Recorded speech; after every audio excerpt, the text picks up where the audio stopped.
몇 주 전에 주일 예배가 다 끝나고 제가 자리에 앉아 있었는데 전화가 울렸습니다. 전화를 보니 담임 목사님이었어요. 그래서 저는 전화를 집어들면서 이렇게 말했습니다. 네, 목사님, 바로 옮기겠습니다. 목사님이 아무 말씀도 안 하셨거든요. 간혹 우리가 주일 예배 끝나고 교회 차를 안쪽 주차장에 주차를 할 수가 없어서 차가 가득 차 있으면 길에 대놓기도 합니다. 안쪽 자리가 생기면 차를 옮겨놔야 될 텐데 누가 옮겨놓질 않아서 목사님이 보셨고 저도 보았기 때문에 목사님 전화가 울리자마자 여보세요도 안 하고, 지금 생각하면 조금 예의가 없었죠. 네, 목사님, 바로 옮기겠습니다. 이 말이 먼저 나왔어요.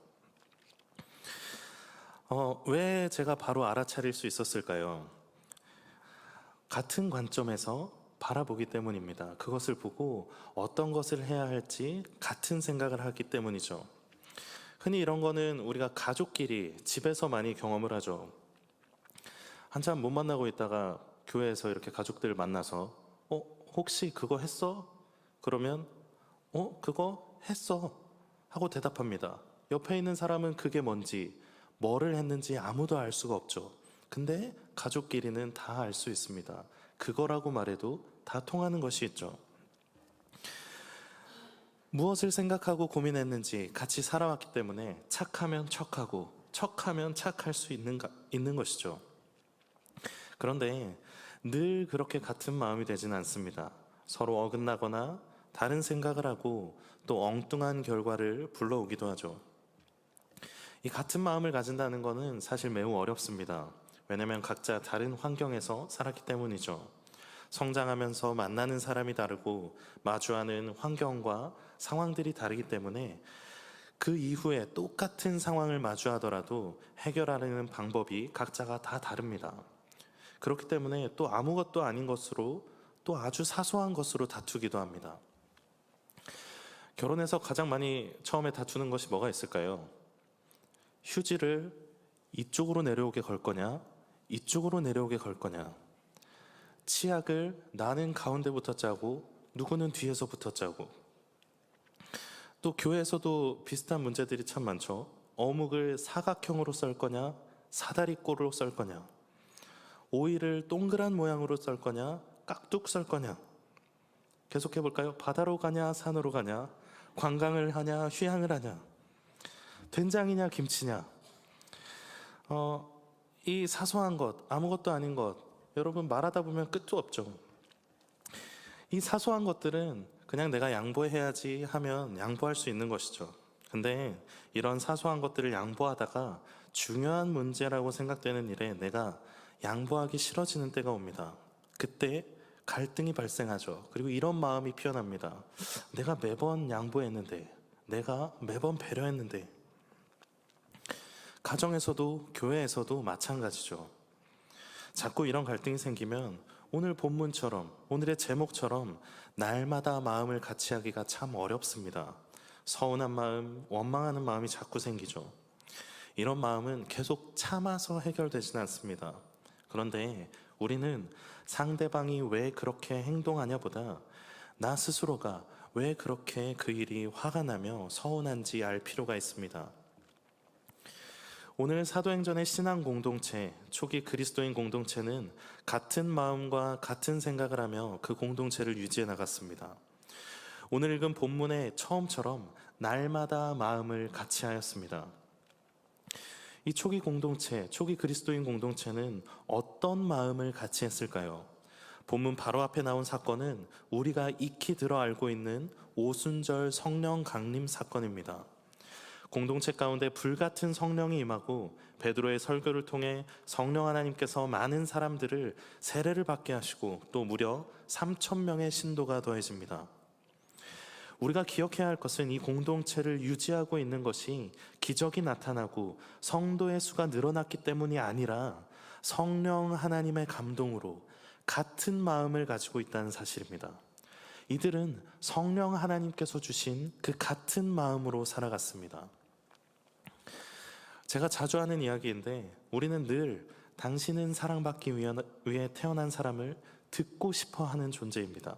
관심받고 사랑받고 싶어 하죠. 그런데 그리스도의 사랑을 맛보아 알고 성령 하나님으로 충만한 사람은 이제 그 사랑을 전해주는 사람이 되어야 합니다. 우리가 서운한 이유는 우리의 마음으로, 우리의 사랑으로 그것을 전달하고 그것이 좌절될 때 옵니다. 성령 하나님이 주신 마음으로 한 것이 아니라 내 마음으로 하기 때문에 그것이 좌절될 때 내가 거부를 당하고 내 호의가 거절된 것처럼 느껴지죠. 그런데 하나님의 사람은 내 마음으로 상대방에게 대하는 것이 아니라 성령 하나님이 주시는 마음으로 상대방을 대합니다. 서운하거나 원망하거나 좌절할 필요가 없죠. 하나님의 뜻대로, 그 주신 마음대로 그저 행하기만 할 뿐입니다. 이 앞서 말한 것처럼 초대 그리스도인 공동체는 성령 하나님의 임재를 맛보며 그 뜨거움으로 살아갑니다. 받은 그 사랑의 충만함으로 서로에게 베풀어 줍니다. 그런데 우리는 그 사랑의 충만함을 어떻게 전하여 더해지게 할 것이냐 한 번 더 생각해 봐야 합니다. 오늘 본문 바로 앞 44절에는 믿는 사람들이 그 서로 물건을 같이 나누어 쓰고 필요에 따라 나누어 주기도 했다고 말합니다. 그리고 이런 모습은 온 백성에게 칭송을 받으며 구원받은 사람이 더해지는 결과로 나타나죠.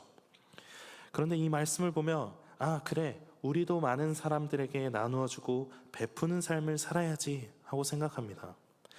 그런데 이 44절 첫 시작은 믿는 사람들이 다 함께 있어 라고 말합니다. 이 베풀고 통용하는 삶이 믿지 않는 사람들에게 모두 통용된 것이 아니라 믿는 공동체 안에서 이루어졌다고 말합니다. 우리는 복음에 빚진 사람들입니다. 복음을 들고 땅끝까지 가야겠죠. 그런데 그 이유가 무엇입니까? 예수 그리스도를 통한 구원의 길을 알리고 그곳에 하나님의 나라를 세워가는 것, 그리스도의 몸된 교회를 세우는 것 아니겠습니까? 하늘의 뜻이 이 땅 가운데 이루어지길 기도하며 전해야죠. 그렇다면 반대로 우린 복음에 빚진 자, 이미 복음을 받은 자로서 하나님의 몸된 교회 안에서 참된 하나님의 나라를 이루어가고 있습니까? 물론 계속해서 바깥으로 복음을 전해야겠죠. 그런데 우리 안에도 그 기쁨이 충만해야 합니다. 전하기만 하는 것이 아니라 그 복음에 합당한 삶을 살아가야 합니다. 그리고 그 삶은 교회 밖에서의 삶이기도 하지만 교회 안에서 성도의 교제 가운데 나타나야 합니다. 성도의 교제가 계속해서 이루어져야 합니다. 이 성도의 교제는 무엇입니까? 하이델베르크 요리문답에서 성도의 교제에 대해 이렇게 말합니다. 첫째, 신자는 모두 또한 각각 그리스도의 지체로서 주 그리스도와 교제하며 그의 모든 부요와 은사에 참여합니다. 둘째, 각 신자는 자기의 은사를 다른 지체의 유익과 복을 위하여 기꺼이 그리고 즐거이 사용할 의무가 있습니다.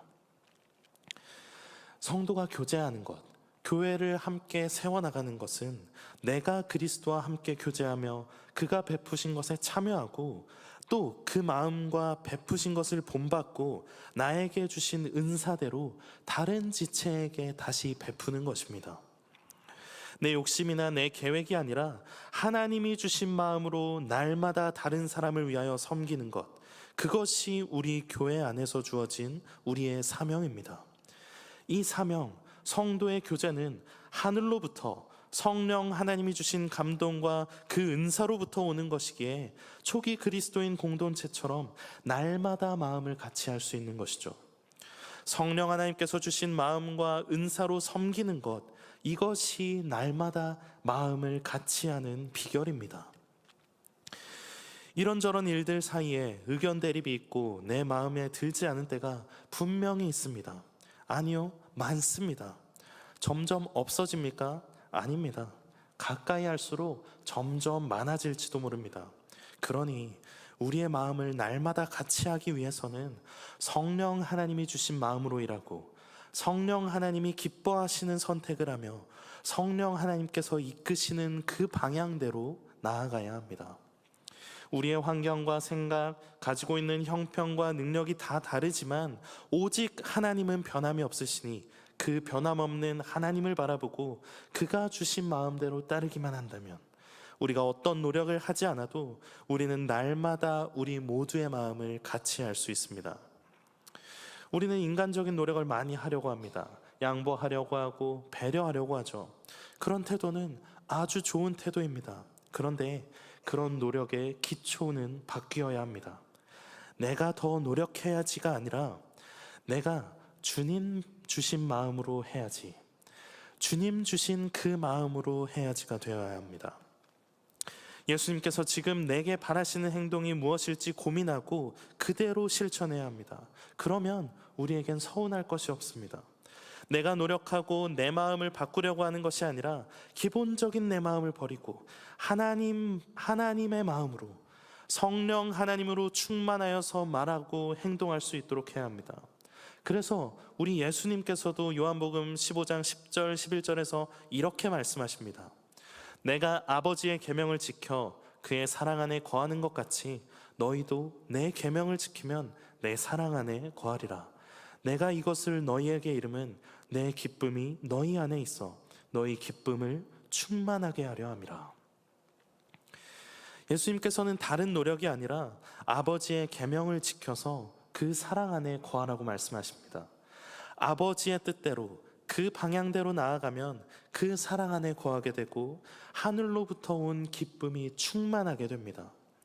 내 목표를 가지고 내 마음을 가지고 그것이 좌절됐거나 꺾여 실망하는 것이 아니라 하나님께서 주신 그 방향으로 나아가야 합니다. 이렇게 하나님이 기뻐하시는 방향을 바라보고 하나님이 기뻐하시는 일을 하려 하면 자연히 성전에 모이기를 힘쓰게 됩니다. 이곳에 모이는 것이 너무나 즐겁고 행복해지죠. 기쁨이 충만하게 됩니다. 제가 예전에 수요 예배를 준비하면서 찬양을 다 준비하고 뒤에 서 있는데 이 예배 시간이 가까워질수록 한 분, 두 분 모이면서 제가 아주 재밌는 것을 발견했습니다.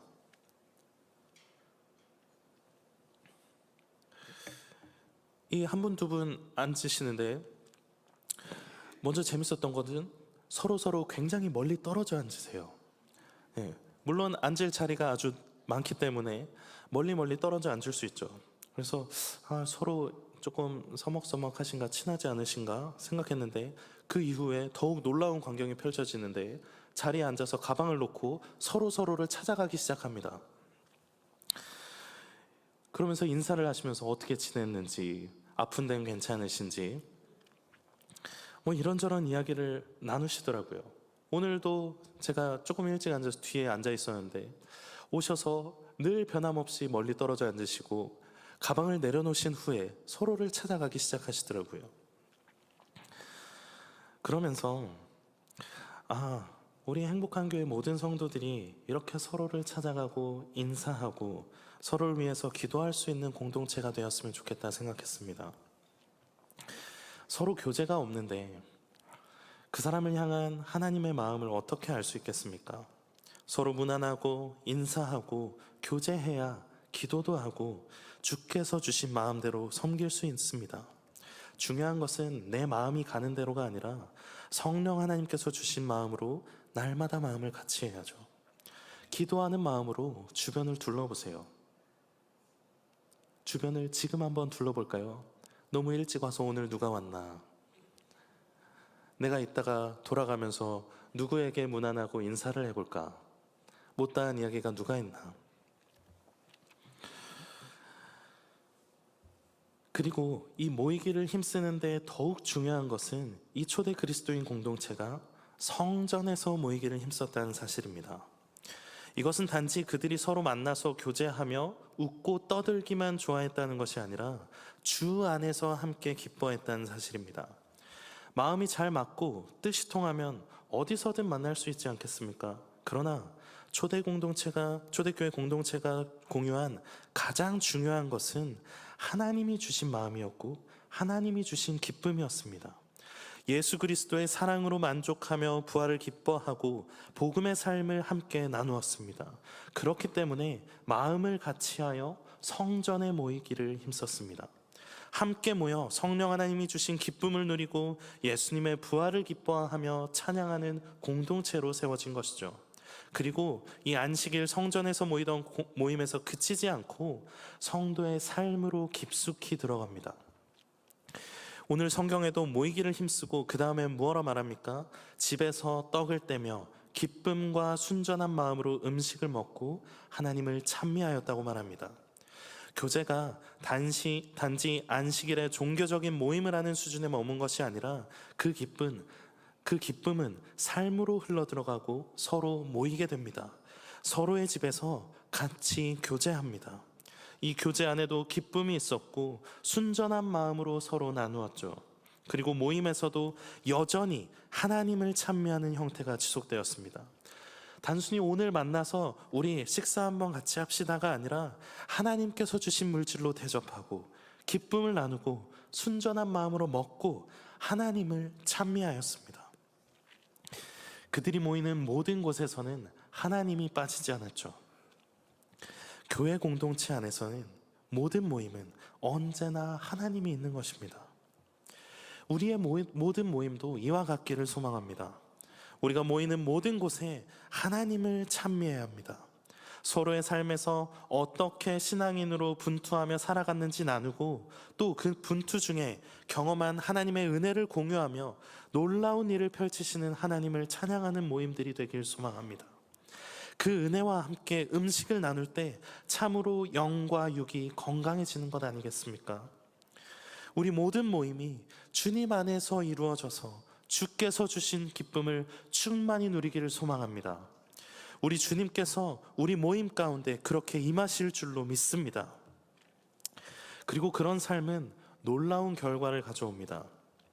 47절에 온 백성에게 칭송을 받으니, 이 초대교회 공동체가 한 것이 무엇이 있습니까? 성전에서 모이기를 힘쓰고 집에서 음식을 나누고 하나님을 찬미했습니다. 그런데 많은 백성들이 그들을 칭송합니다. 이 당시 기록에 따르면 총독이었던 플리니우스가 황제에게 보낸 서신에 그들은 법 이상을 실천하는 사람들이라고 보고하였을 정도로 그들은 영적으로 윤리적으로 삶이 매우 칭송받을 만하다고 인정되었습니다.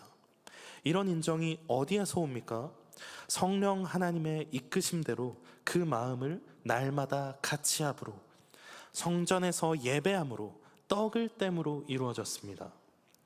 이 성령 안에서 마음을 같이하여 공동체 안에서 기쁨을 누리고 하나님을 찬미하였더니 온 백성에게 칭송을 받았다고 말하고 있는 것이죠.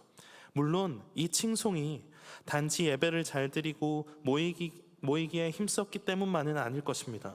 성령 안에서 또 예수 그리스도의 가르침을 본받는 그 행위로서 잘 드러난 것이죠. 그러나 앞뒤의 관계는 우리가 잘 살펴야 합니다. 먼저 성령님의 마음대로 우리 안에 기쁨을 누리니 그 신앙의 원동력이 세상에서도 힘있게 살아갈 수 있는 것이 되는 것이죠.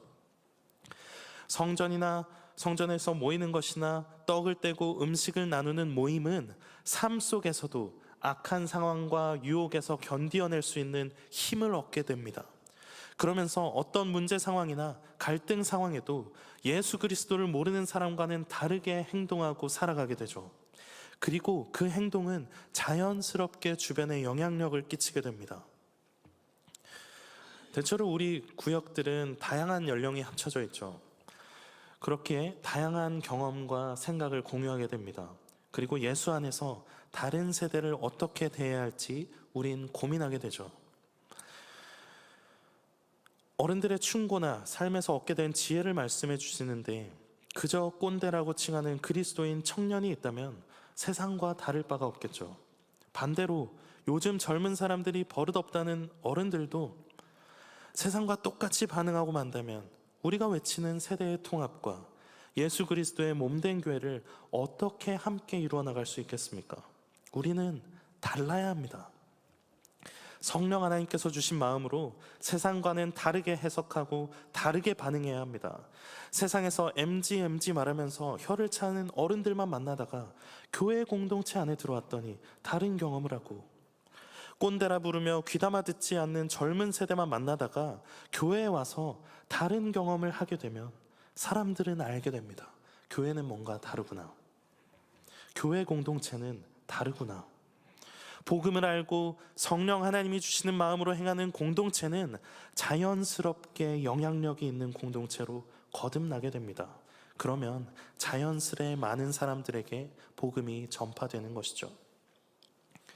그리고 가장 중요한 마지막, 이 모든 일은 주께서 더하게 하십니다. 우리는 다만 하나님의 뜻을 따르며 공동체 안에서 모이기를 힘쓰고 떡을 떼며 음식을 나누고 하나님을 찬미할 뿐이지만, 하나님은 그것을 통하여 오늘 본문의 마지막처럼 구원받는 사람을 날마다 주께서 더하게 하십니다. 우리 행복한 교회에서 모이기를 힘쓰고 함께 연합하며 기쁨을 나누고 식탁을 공유하며 하나님을 찬미할 때 우리가 하는 것이 아니라 주께서 더듬더듬 행하시는 것이 아니라 날마다 더하게 하십니다. 이런 설교를 들으면 우리가 뭔가 해야 될 것 같은 부담감이 들기도 합니다. 그러나 우리가 걱정해야 할 것은 우리 마음이 성령 하나님께서 주신 마음대로 합하여지고 따르지 않는 것이지 다른 부담이 아닙니다. 다른 것은 하나님께서 더하여 주십니다. 주께서 우리에게 날마다 더하게 하십니다. 사랑하는 행복한 교회 성도 여러분, 우리가 날마다 성령 하나님을 통해 그 마음을 같이 하길 소망합니다. 내 생각과 욕심이 아니라 하나님 주신 마음으로 하나가 되길 소망합니다. 그 마음으로 성전에 모이기를 힘쓰고 떡을 떼며 기쁨과 순전한 마음으로 음식을 먹되 하나님을 찬미함으로 모이는 우리가 되어야 합니다. 그러한 모임 가운데 하나님이 원하시는 뜻을 알게 되고 그 뜻을 지켜 행함으로 하나님께서 주시는 기쁨이 우리 안에 충만하게 됩니다. 그 기쁨이 충만하게 되고 그것을 향유하는 삶을 우리가 원하기에 얻는 것이 아니라 주님께서 우리 안에 기쁨이 충만하게 되기를 원하십니다. 그러니 이제 우리는 마음을 합하여 하나님을 찬미하는 많은 모임에 힘써야 합니다. 그러면 기쁨은 흘러넘쳐서 다른 사람들에게 닿게 되고 우리 주님께서 구원받는 수를 날마다 더하게 하십니다.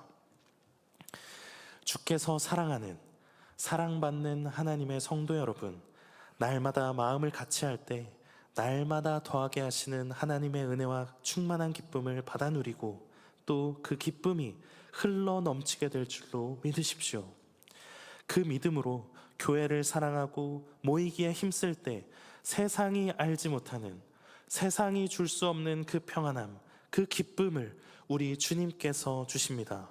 그 기쁨으로 늘 충만한 우리 행복한 교회가 되기를, 그런 모든 성도님들이 되기를 간절히 소망합니다.